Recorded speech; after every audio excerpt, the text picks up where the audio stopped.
Lors du martyre d'Étienne, apparaît un personnage considérable pour l'histoire du christianisme, Paul. À en croire l'auteur des Actes des Apôtres, alors qu'il portait encore le nom de Saul, Paul ravageait l'Église et persécutait les disciples. Fait exceptionnel, le protagoniste du livre des Actes nous est aussi connu par ses propres lettres, écrites après sa conversion à la foi chrétienne. Du chapitre 9 des Actes des Apôtres, la vocation de Saul. Saul, ne respirant toujours que menaces et meurtres contre les disciples du Seigneur, alla demander au grand prêtre des lettres pour les synagogues de Damas. S'il trouvait là des adeptes de la voie, hommes ou femmes, il les amènerait enchaînés à Jérusalem. Poursuivant sa route, il approchait de Damas quand soudain une lumière venue du ciel l'enveloppa de son éclat. Tombant à terre, il entendit une voix qui lui disait « Saoul, Saoul, pourquoi me persécutes-tu » ?« Qui es-tu, Seigneur » demanda-t-il. « Je suis Jésus, c'est moi que tu persécutes. Mais relève-toi, entre dans la ville et on te dira ce que tu dois faire. » Ses compagnons de voyage s'étaient arrêtés muets de stupeur. Ils entendaient la voix, mais ne voyaient personne. Saul se releva de terre, mais bien qu'il eût les yeux ouverts, il n'y voyait plus rien. Et c'est en le conduisant par la main que ses compagnons le firent entrer dans Damas, où il demeura privé de la vue pendant 3 jours sans rien manger ni boire. Contre toute attente, Paul n'évoque jamais dans ses lettres cet épisode où il aurait abjuré le judaïsme.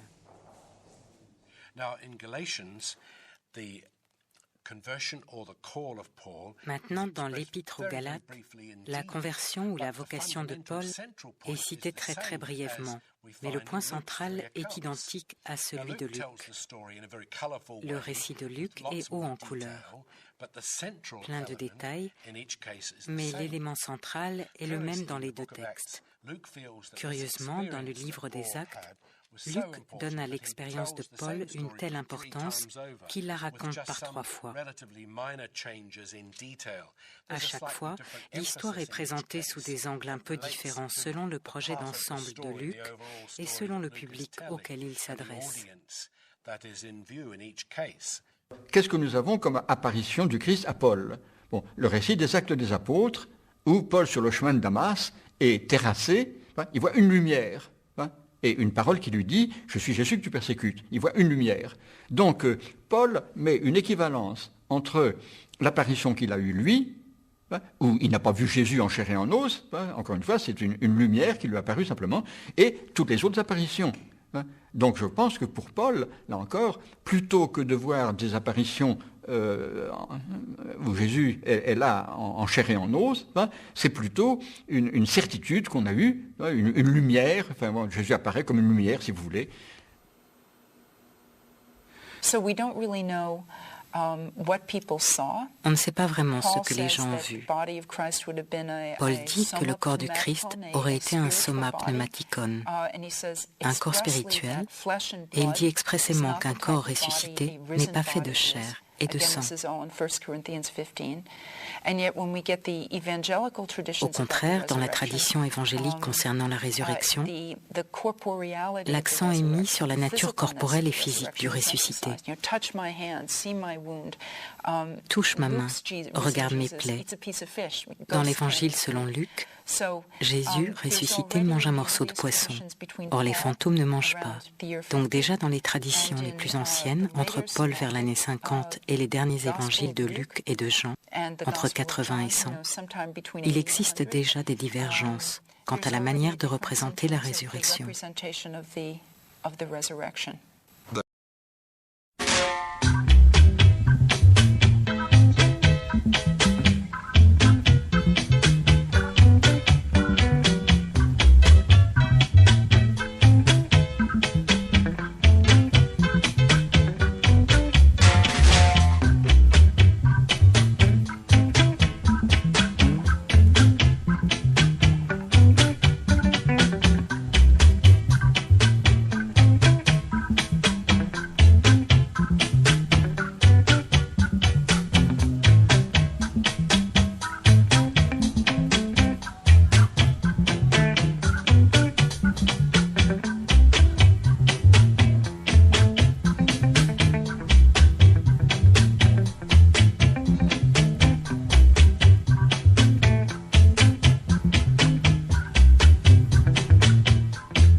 Dans ses lettres, il y a un titre que Paul revendique, celui d'apôtre.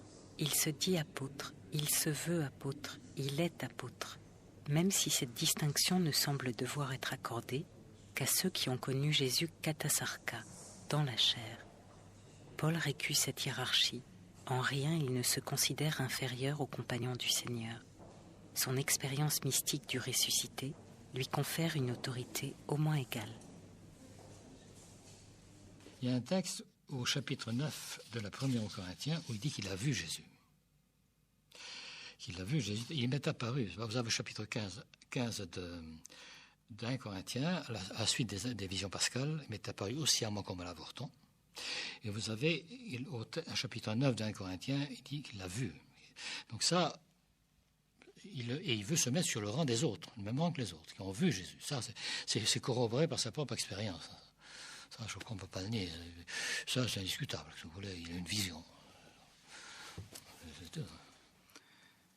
Et puis, il va d'autre part, comme chrétien, se présenter comme le dernier des apôtres, mais vraiment le dernier au sens le dernier des derniers, n'est-ce pas? Il m'est apparu à moi comme un avorton, comme un résultat d'une mauvaise naissance, à moi, Paul. Donc, il est, comme toujours, à la fois d'une extrême humilité ou d'une extrême pudeur sur sa vie, en même temps n'hésitant pas à se glorifier certaines choses. Et la seule chose dont il se glorifie, comme il le dit, c'est quand même d'avoir rencontré le Seigneur, enfin d'avoir eu cette expérience du ressuscité.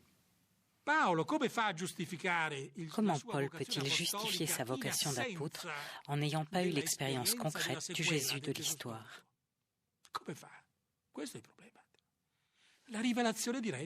Comment fait-il? Voilà le problème. Par une révélation directe. Ma vocation, ce n'est pas d'un homme que je l'ai reçue. Vous acceptez cette explication ou bien l'apostolat n'existe plus. C'est la raison pour laquelle Paul est dans une situation difficile.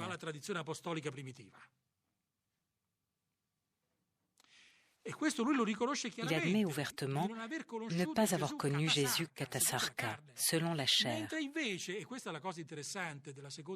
C'est l'élément intéressant de la deuxième épître aux Corinthiens. Il cherche à justifier sa vocation apostolique par rapport à ceux qui ont leur carte bien plus en règle que lui. Ses adversaires sont les vrais apôtres.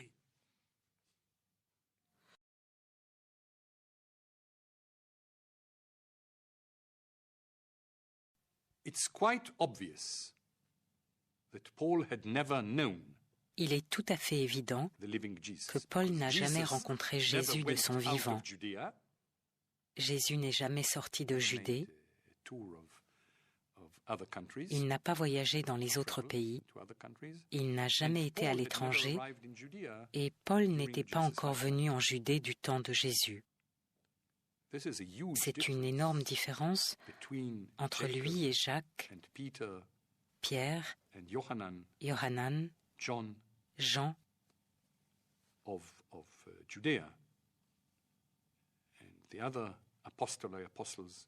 d'un côté il y a Paul et de l'autre tous les apôtres. Tous, ou du moins la plupart, avaient connu Jésus de son vivant. Contrairement à Paul. Dans son esprit, ceci a considérablement facilité l'élaboration de sa doctrine. Tous les autres dont il est dit qu'ils ont vu Jésus ressuscité sont des disciples.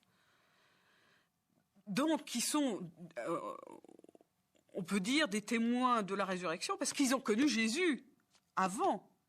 Et bon, ils l'ont vu mort, tous n'ont pas été témoins de sa mort, mais ils l'ont vu avant, ils l'ont vu après. Dans la logique de l'annonce de la résurrection, alors qu'apparemment Paul n'a jamais rencontré Jésus, et par conséquent, il est témoin de la résurrection sans avoir été témoin de Jésus lui-même, si on peut dire. Donc c'est à la fois son titre de gloire, mais en même temps c'est un titre de gloire dont il est clair que il il est quand même, il le place pas tout à fait au même rang que les autres. Et en même temps, il revendique ça pour se placer au même rang que les autres. Ça fait partie de la contradiction du personnage de Paul.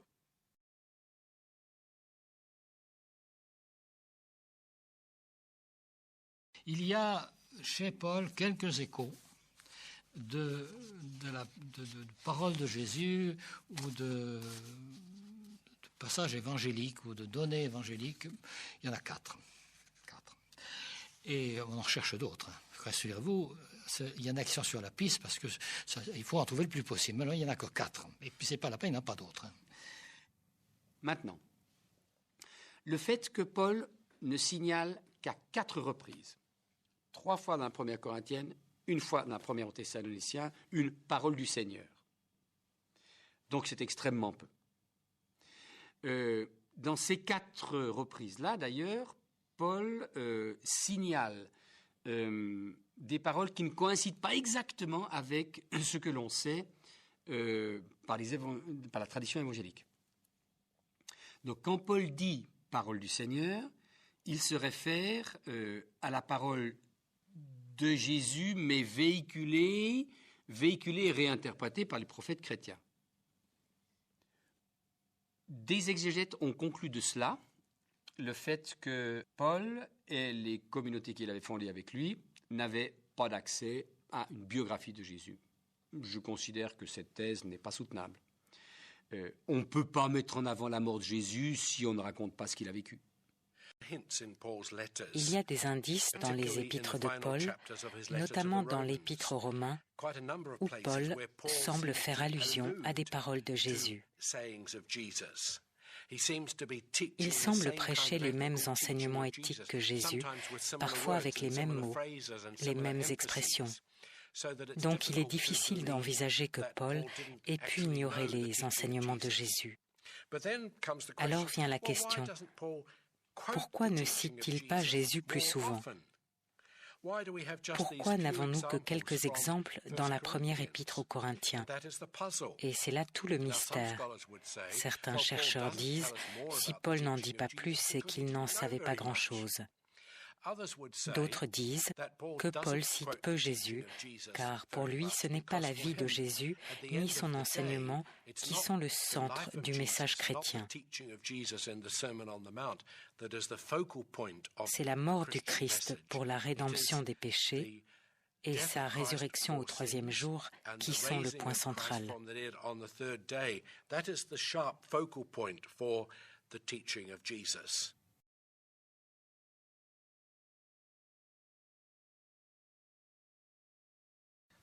Je pense qu'effectivement la perspective de Paul est très différente de celle de Jésus et c'est pour ça que Paul s'intéresse relativement peu au Jésus terrestre.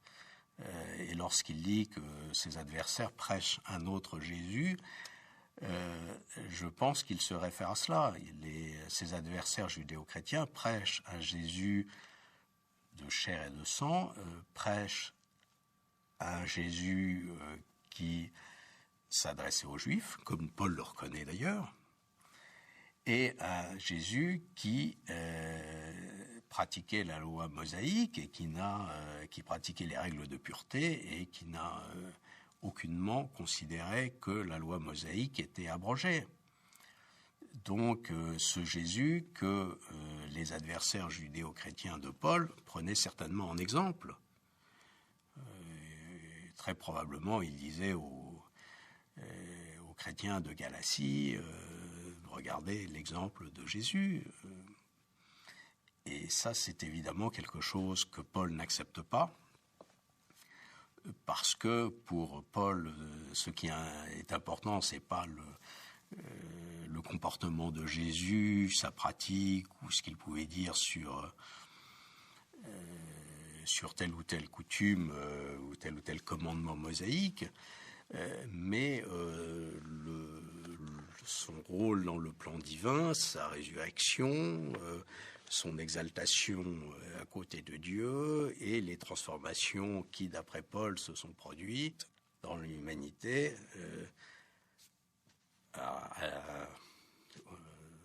dans les temps menant au royaume de Dieu.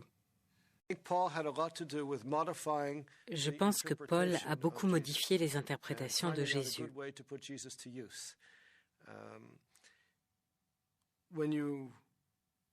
Dans les évangiles, on a la très nette impression que Jésus était une sorte de professeur de morale qui attendait l'arrivée du royaume de Dieu, dans son acception politique et nationale.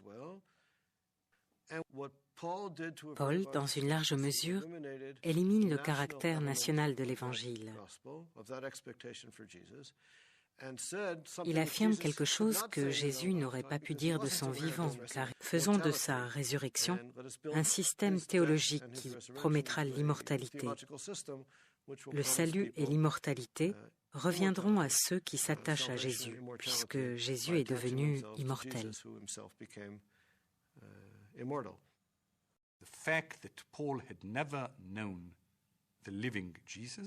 Le fait que Paul n'a jamais connu Jésus vivant,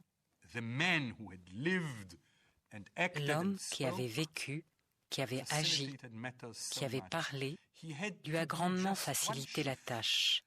Il n'y avait qu'un pas à faire. Bien sûr, on lui avait rapporté toutes sortes de choses sur Jésus, quand il s'opposait aux Nazoréens, et plus encore quand il les a rejoints.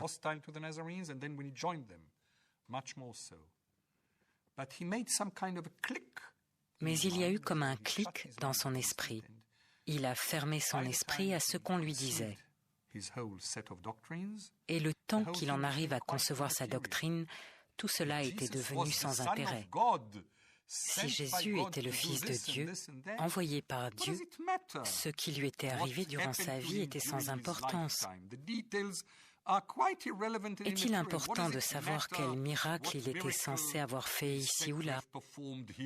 Est-il important de savoir ce qu'il avait dit, la parabole qu'il avait utilisée ici ou là? Tout cela était sans importance en comparaison avec le grand message,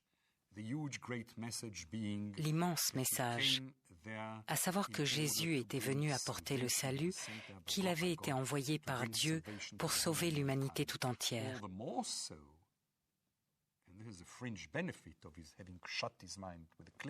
Et cela d'autant plus que si vous lisez attentivement toutes les paroles de Jésus durant sa vie, et si vous regardez ce qu'il a fait, vous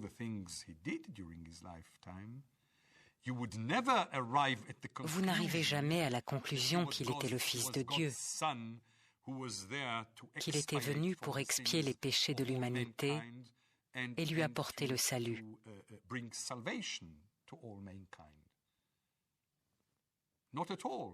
Pas du tout.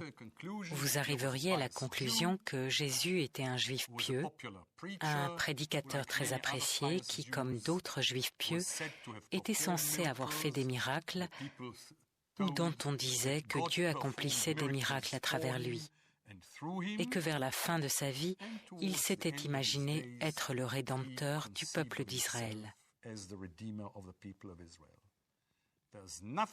Il n'y a rien, ni dans les actes de Jésus, ni dans ses paroles, qui puisse amener qui que ce soit à la conclusion que Dieu l'a engendré et l'a envoyé sur cette terre pour apporter le salut à toute l'humanité. On en est très loin.